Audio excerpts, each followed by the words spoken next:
Did you not love that rally in Grand Rapids? Unbelievable. We got all the highlights. If you missed it, welcome to Hannity and a busy news night. Rush Limbaugh will be joining us tonight. Don Jr. also joining us moments away. But first, President Trump, he just wrapped up a massive rally in Western Michigan where, by the way, 140,000 people wanted to go to a 15,000-seat arena. And he was touting his impressive record of accomplishments, the ones the media never talk about.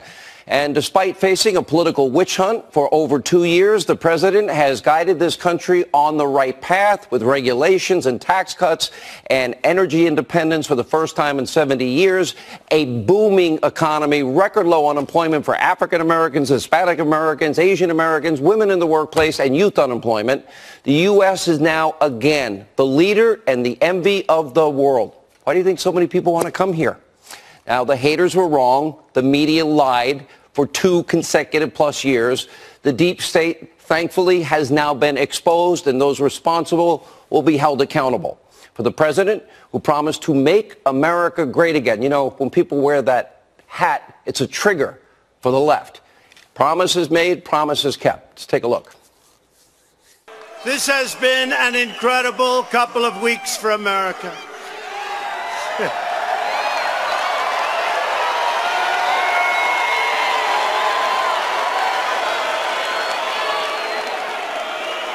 The economy is roaring. The ISIS caliphate is defeated 100%.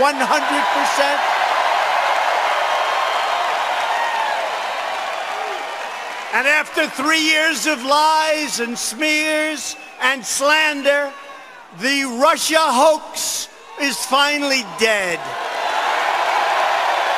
The president, the crowd on fire tonight. Oh, I forgot to tell you, we have a huge announcement. Big at the end of the show. All right, so while we have been busy reporting the truth, what's happened in the rest of the media? They have been waging through a psychotic rage, a political war against the president, and also we, the people, the smelly Walmart people, the irredeemable deplorables. And while we have been driven by facts and why we don't rush to judgment, we believe in due process, they have been blinded by hatred and rage. That's why we make sure we get it right on this program. Clearly, almost every big story, they get it wrong.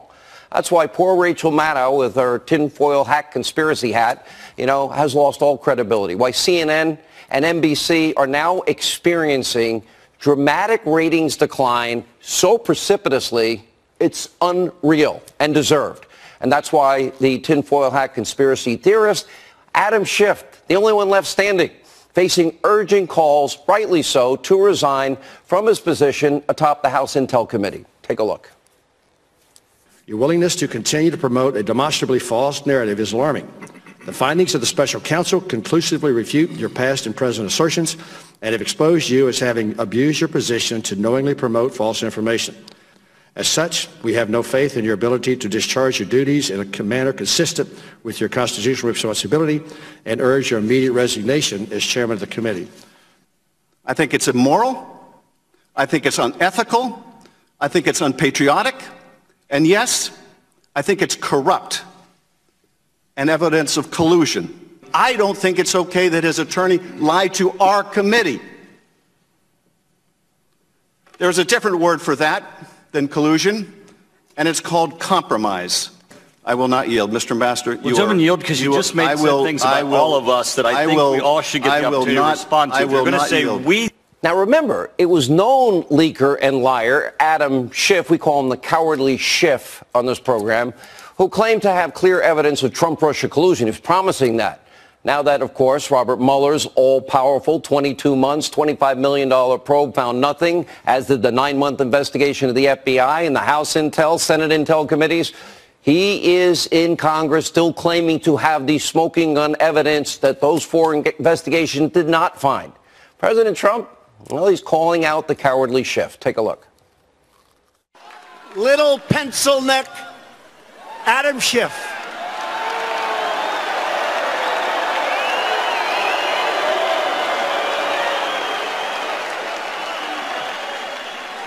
He's got the smallest, thinnest neck I've ever seen. He is not a long ball hitter. But I saw him today. well, we don't really know. There could still have been some Russia collusion.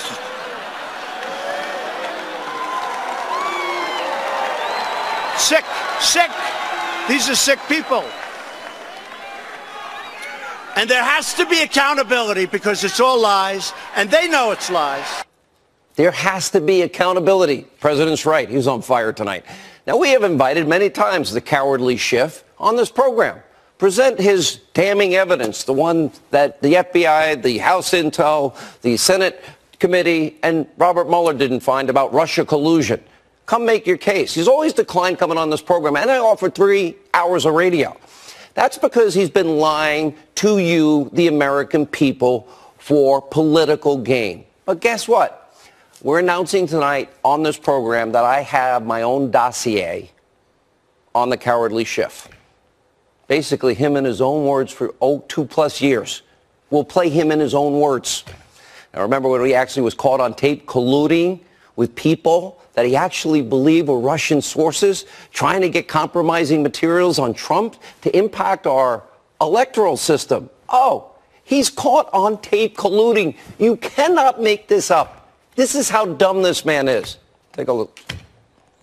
And she met with Trump and she brought him 1-hour Russian girl, celebrity Olga Buzova, who also known as a person with a strange reputation. Olga, and how do you spell her name? Olga Buzova. And what's the nature of the compromise? Well, there were pictures of naked Trump. And so Putin was made aware of the availability of the compromising material? Yes, of course. Thank you very much. We will be back in touch with you through our staff to make arrangements to obtain these materials for our committee and for the FBI, and I appreciate you reaching out to us. It's like the greatest tape we ever play. He's caught on tape colluding with Russians. Unbelievable. Now, California's 28th district, well, you obviously could do better. Schiff should resign as a disgrace. But Schiff is not the only bad actor who has been utterly humiliated by this probe. Also disgraced, CIA director turned NBC, MSNBC, tinfoil hat conspiracy theory network hack, John Brennan. He's called the president on multiple occasions a traitor, pushing collusion conspiracies as utter fact almost every day. And it turns out, yeah, he was lying on an extreme level. And tonight we're learning something very damning about John Brennan, and we will follow this story. Rand Paul earlier today tweeting out a high-level source telling him that it was Brennan who insisted that the unverified, fake Clinton bought and paid for Steele dossier with Russian lies included in the intelligence report, that Brennan should be asked to now testify under oath in Congress as soon as possible. In other words, Brennan used his official position as CIA director to validate the phony Russian Clinton bought and paid for dossier. In other words, was he involved in this hoax? Was he trying to set Donald Trump up from the get-go? Now, that would be a blatant abuse of power. So how is this corrupt, discredited con man? How does he have a job at NBC? Andy Lack, phone, might want to talk to him. Now, it's our promise to you, and we take this seriously. Every single night, every single person, every member of the deep state, not rank and file FBI, they're awesome. The greatest law enforcement agency on the planet. But the others, the few, we will hold accountable. And with the help of key lawmakers, dedicated investigators, equal justice under our law, equal application of our laws will happen. Our constitutional rights will be upheld. Now, take, for example, ranking Intel member Doug Collins. Today, he followed up again, releasing even more transcripts from his committee's closed-door hearings, things we'd never heard before. Now, this batch included testimony from Nellie Orr. Remember, Nellie worked hand-in-hand with Christopher Steele of Fusion GPS. And he just happened to be married to the wife of disgraced DOJ official Bruce Orr. He was once the 4th highest-ranking member at the DOJ. Now, thanks to her released testimony, this is what we learned today. Nellie Orr admitted to meeting with Christopher Steele one day before the FBI launched its counterintelligence probe into Trump and Russia in 2016. One day before. Surprise, surprise. And her DOJ husband, Bruce Orr, was at the meeting. And according to her words and transcript, we learned tonight that Nellie Orr was instructed to dig up dirt on Paul Manafort and Michael Flynn. And lo and behold, guess what? Who ended up being targeted by the special counsel?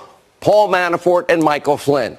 And it doesn't stop there. She also admits to targeting Donald Trump Jr. and even the president's wife, Melania. And don't forget, as reported by The Hill's John Solomon, Nellie Orr even gave her husband a flash drive with her bought and paid for Russian lies in the hopes that he would disseminate it throughout the DOJ and the FBI. Remember, it was leaked to the media before the election. Why? To influence the election on behalf of Hillary Clinton. That's not all. Now, thanks to Orr's testimony, we know that a key source for Fusion GPS is the very same Ukrainian lawmaker who is accused of timing the release of sensitive information about Paul Manafort back in 2016 in order to help Hillary Clinton win the election.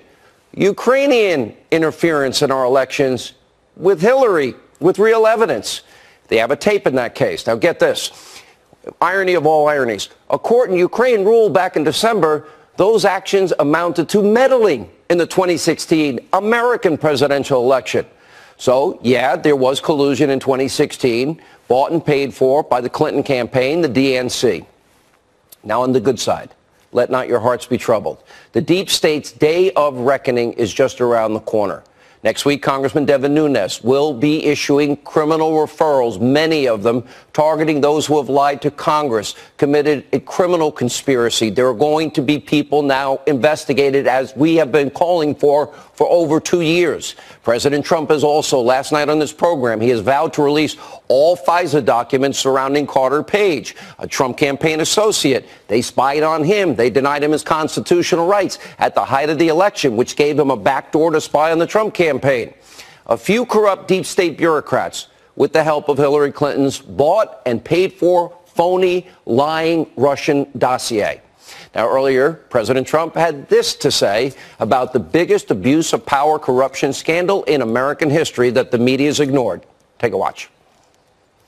The Russia witch hunt was a plan by those who lost the election to try and illegally regain power by framing innocent Americans, many of them. They suffered with an elaborate hoax.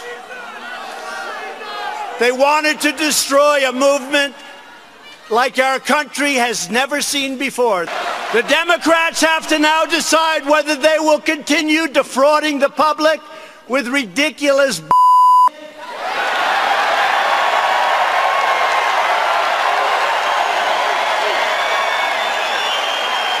partisan investigations, or whether they will apologize to the American people. I've long said that President Trump is the disruptor we need in the Oval Office. He's not the establishment. The swamp needs to be drained. And you know what? Iconoclastic. Fighting to keep promises. Imagine that from a politician. He has, from the get-go, challenged all conventional thinking, and in doing so, exposed a dark, bureaucratic underbelly that is within our federal government. In doing so, he really is making America great again. And his statistics, well, they speak for themselves. According to Obama's former Attorney General, though, Eric Holder, America, the country we love that beat back fascism and Nazism and communism and imperial Japan, yeah, is not a great country. It never was. When I hear these things about let's make America great again, I think to myself, well, exactly when did you think America was great? It certainly wasn't when people were enslaved. It certainly wasn't when women didn't have the right to vote. It certainly wasn't when the LGBT community was denied the rights to which it was entitled. It takes us back to, I think, an American past that never, in fact, really existed. No, never a perfect country, but we have paid the price for freedom. For more people on the face of this earth, there's never been a country that has accumulated more power, abused it less, and used it for the advancement of the human condition more than the United States of America. I'm pretty sure Holder won't be the last successful, wealthy figure in the Democratic Party. Really, you want to run on trashing the greatness of America? But tonight, the good people of Michigan, they have a very different take. Come 2020, America's greatness will prevail. Let's watch. Each of us here tonight is united by the same timeless values. We believe in the American Constitution and the American rule of law. We believe in the dignity of work and the sanctity of life. We believe that faith and family, not government and bureaucracy, are the true American way.